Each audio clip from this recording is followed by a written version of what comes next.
Pertemuan mantan Presiden Joko Widodo dengan Ketua Umum Partai Nasdem Surya Paloh dan Ketua DPP PDI Perjuangan Puan Maharani yang dikemas dalam bentuk buka puasa bersama di kantor DPP Nasdem menarik perhatian. Orang pun bertanya-tanya, manuver apa lagi yang dilakukan Jokowi ini? Apakah ini terkait dengan Kongres PDI Perjuangan yang akan digelar April mendatang, atau ini terkait dengan kepentingan Kabinet Prabowo Gibran? Simak ulasannya sesaat lagi.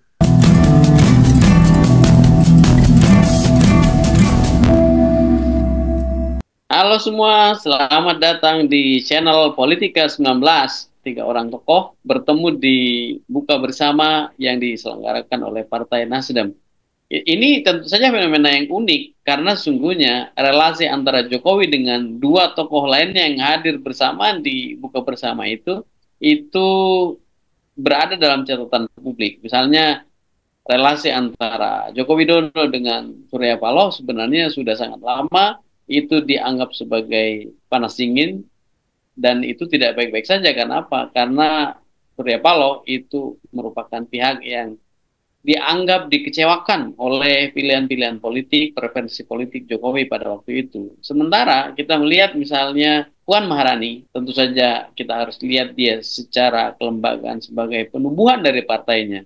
Karena dia merupakan ketua DPP, dia ketua DPR memang, tetapi ketua DPR itu lebih karena penugasan dari partainya. Maka Puan Maharani itu harus kita lihat sebagai penumbuhan dari partainya itu sendiri, yaitu PDI Perjuangan.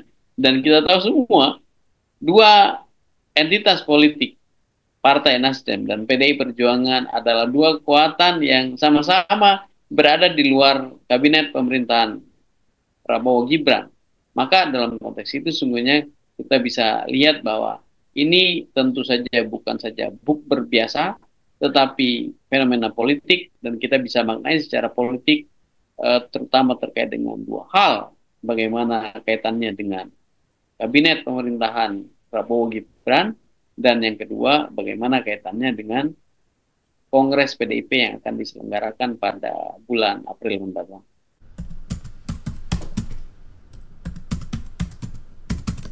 Dari sisi kepentingan kabinet, tentu saja kita bisa lihat fenomena Jokowi ini sebagai sesuatu yang tidak biasa. Kita tahu bahwa Jokowi itu bukan tidak gampang, tetapi secara faktual itu tidak hadir di bukber yang diselenggarakan oleh partai politik.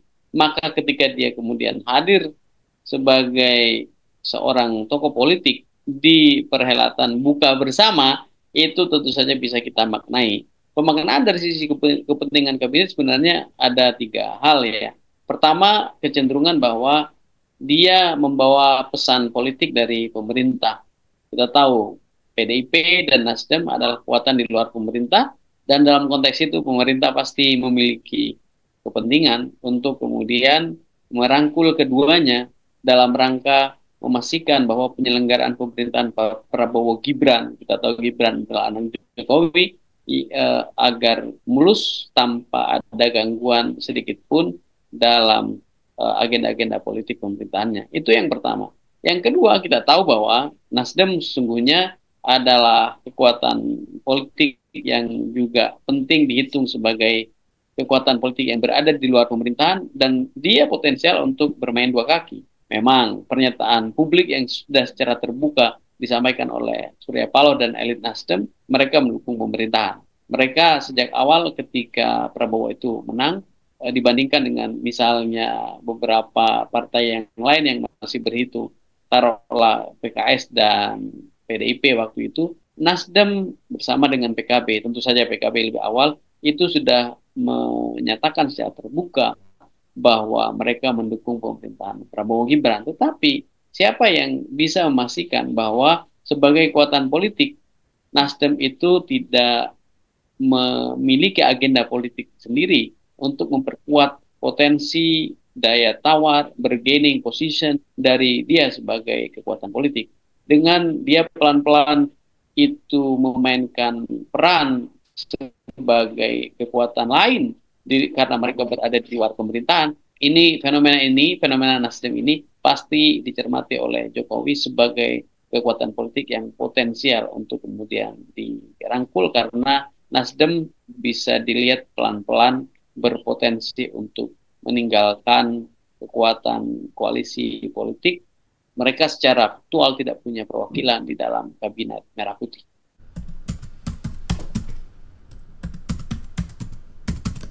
Maknaan ketiga yang juga menarik dan itu potensial terjadi sungguhnya, bagaimana Jokowi berkepentingan dengan dua kekuatan ini, dengan Nasdem dan PDI Perjuangan. Karena kita tahu, kalau kita berbincang soal pemilu 2029, ketika pada Kongres luar biasa yang lalu, Gerindra itu sudah mendeklarasikan agar Prabowo itu menjadi capres pada Pilpres 2029, yang kemudian dinyatakan oleh Prabowo di ruang publik adalah kesiapan dia untuk menjadi kandidat. Tapi tidak pernah disinggung Gibran sebagai wakil presiden. Jadi tidak ada jaminan Prabowo itu akan bergandengan tangan dengan Gibran. Maka pada bagian itu sebenarnya Jokowi berada pada satu kepentingan politik di mana dia berupaya untuk menggalang poros kekuatan baru untuk memastikan anaknya atau tokoh lain yang dia eh, rekomendasikan untuk menjadi kekuatan baru pada Pilpres yang akan datang. Jadi sebenarnya bayangannya adalah secara politik itu Prabowo dan Jokowi akan split dalam Pilpres 2029, dan dalam konteks itu pertemuan dengan Surya Paloh dan Puan Maharani sesungguhnya berada dalam kemungkinan untuk menggalang kekuatan politik dalam menjelang Pilpres 2029 ya. Maka dalam konteks itu sebenarnya Jokowi itu pertemuan dia dengan Surya Paloh dan Puan Maharani sebagai entitas politik, sebagai kekuatan politik yang sama-sama berada di luar kabinet, itu dianggap sebagai strategis dalam rangka menggalang kekuatan alternatif untuk melawan Prabowo pada Pilpres 2029.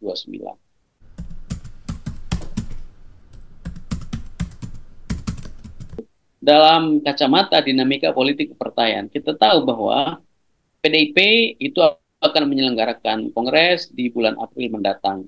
Kita sudah pernah bahas dalam pembahasan kita sebelumnya di channel ini, Politika 19, bahwa sebenarnya PDIP itu potensial untuk kemudian dimasuki oleh Joko Widodo dalam rangka tanda petik cawe-cawe atau awut-awut yang pernah disampaikan oleh Mega dan elit PDIP waktu itu. Proksi yang paling mungkin memberikan penerimaan atas kehendak politik Jokowi adalah proksi Puan. Kita pernah ulas itu. Tapi memang kemungkinannya menjadi lebih sempit sekarang karena PDIP sudah dicopot dari PDI Perjuangan. Dia tidak lagi menjadi anggota dari Partai Demokrasi Indonesia Perjuangan. Tetapi tetap saja ada kepentingan Jokowi untuk membangun aliansi strategis dengan proksi Puan. Misalnya, kepentingan sangat besarnya diantaranya adalah dalam menentukan elit-elit penting di PDI Perjuangan, di internal PDI Perjuangan. Kita tahu bahwa yang selama ini memberikan serangan terbuka terhadap Jokowi itu adalah kelompok yang sangat kritis terhadap Jokowi. Dedi Sitorus, Adian Apitupulu, dan beberapa tokoh lain itu secara terbuka sering melakukan serangan kepada PDIP dan sering melakukan serangan terhadap Jokowi, dan mereka tentu saja bukan faksi Puan di dalam PDIP. Maka kepentingan sangat strategis dari Jokowi dalam konteks itu adalah bagaimana melakukan pelemahan kemungkinan serangan terhadap Joko Widodo gitu ya, dengan memastikan bahwa proksi Puan menjadi elit kunci di dalam PDI Perjuangan yang nanti akan berkuasa di partai Banteng Moncong Putih itu pada April 2025 mendatang. Nah, kalau kemudian ini kita kaitkan dengan begitu banyak persoalan yang tersisa dari pemerintahan Joko Widodo, ini menjadi sangat relevan strategi politik ini. Kenapa? Karena ketika misalnya Joko Widodo itu menyisakan begitu banyak persoalan yang berkaitan dengan korupsi, dengan persoalan pembangunan infrastruktur yang itu diindikasikan korup misalnya, atau kita secara terbuka sudah memberikan analisis bagaimana kasus pagar laut sebenarnya melibatkan pemerintahan Jokowi yang bahkan menterinya itu tidak tahu menahu dengan pemberian sertifikat misalnya, itu kan mengindikasikan bahwa begitu banyak masalah yang disisakan oleh pemerintahan Jokowi yang potensial diaduk-aduk, disampaikan secara terbuka oleh elit PDIP jika yang berkuasa di PDIP hasil Kongres April mendatang itu adalah faksi di luar Puan. Itu kepentingan strategis paling soft saya kira dari Jokowi untuk memastikan PDIP sebagai kekuatan politik itu tidak kemudian menyerang secara terbuka, bukan saja pada Jokowi sebagai pribadi, tapi pada kebijakan-kebijakan Jokowi di masa lalu ketika dia masih menjadi Presiden Republik Indonesia. Teman-teman semua, kesimpulannya bahwa apa yang terjadi di kantor Partai Nasdem itu bukan buka bersama biasa. Itu adalah peristiwa politik yang mempertemukan tiga tokoh politik, dalam konteks ini Joko Widodo, Surya Paloh, dan Puan Maharani. Bagaimana pertemuan politik itu pada akhirnya mempengaruhi agenda-agenda politik di masa depan, terutama yang berkaitan dengan kabinet Prabowo Gibran dan juga dengan Kongres PDIP di April mendatang, kita saksikan bersama. Kita lihat nanti bagaimana pertemuan tiga tokoh ini berdampak pada penyelenggaraan pemerintahan Prabowo Gibran dan pada penyelenggaraan Kongres PDIP. Terima kasih atas atensinya. Sampai ketemu lagi di topik-topik mendatang. Salam warga cerdas.